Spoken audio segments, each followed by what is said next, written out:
Myers ও ফাহিম আশরাফের ঝড় ও ব্যাটিংয়ে রংপুর রাইডার্সকে 198 রানের চ্যালেঞ্জিং টার্গেট ছুড়ে দিয়েছে ফরচুন বরিশাল।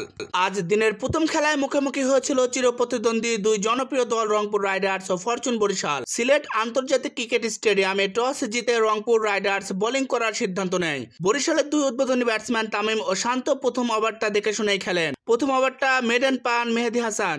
এক প্রান্তে তামিম কিছুটা ধীর গতিতে ব্যাট করতে থাকেন, কিন্তু অপর প্রান্ততে শান্ত ছিলেন খুব মারমুটি মেজাজে। বরিশাল প্রথম 4 ওভার শেষে কোনো উইকেট না হারিয়ে স্কোরবোর্ডে 23 রান সংগ্রহ করে। পঞ্চম ওভারে শেখ মেহেদীকে দুটি বাউন্ডারি মারেন তামিম ইকবাল। পাওয়ার প্লের 6 ওভার শেষে বরিশাল কোনো উইকেট না হারিয়ে 46 রান সংগ্রহ করে। পাওয়ার প্লেতে যেখানে তামিম ইকবাল 17 বলে মাত্র 12 রান করেন, সেখানে শান্ত 19 বলে 32 রানের এক ঝড়ো ইনিংস খেলেন। স্লো ব্যাটিং করে তামিম ভয়ঙ্কর হয়ে ওঠেন অষ্টম ওভারে। ইফতিকারের করা ওভার থেকে নেন 18টি রান। সময় বাড়ার সাথে সাথে তামিম শান্ত দুজনেই সমান তালে রান তুলতে থাকেন। দশম ওভার শেষে কোনো উইকেট না হারিয়ে স্কোরবোর্ডে 81 রান তুলে ফরচুন বরিশাল। 11তম ওভারের প্রথম বলেই কামরুল ইসলাম রাব্বিকে মারতে গিয়ে 30 বলে 41 রান করে কাটা পড়েন নাজমুল হোসেন শান্ত আউট হবার পর দলের 9 রান যোগ করতেই আরেক ওপেনার তামিম ইকবাল ফেরেন সাজঘরে।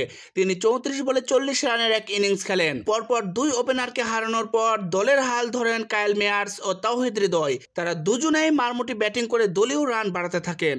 15.3 ওভারে দলীয় রান যখন 126, এমন সময় দারুণ খেলতে থাকা কায়েল মেয়ার্স আউট হন, কিন্তু 6টি ফিল্ডার সার্কেলের বাইরে থাকায় নো বল হিসেবে ঘোষণা করা হয় তার বলটি। নতুন জীবন পেয়ে মেয়ার্স যেন আরো বেশি ভয়ঙ্কর ও বিধ্বংসী হয়ে ওঠেন। হৃদয় ও মেয়ার্সের পার্টনারশিপ মাত্র 32 বলে 56 রান করে ফেলে। দলীয় 149 রানে আকিব জাভেদের বলে আউট হবার আগে 18 বলে 23 রান করেন তাওহিদ হৃদয়। এরপর রিয়াদ ও মায়ার্সের কাঁধে দলীয় রান বাড়ানোর দায়িত্ব পড়ে। সাইফুদ্দিনকে উড়িয়ে মারতে গিয়ে বাউন্ডারির কাছে ধরা পড়েন রিয়াদ, 4 বলে 2 রান করেন। রিয়াদের আউটের পর ফাহিম আশরাফের ঝড় শুরু হয়। গতিমানব নাহিদ রানাকে একের পর এক ছক্কা ও 4 মারতে থাকে।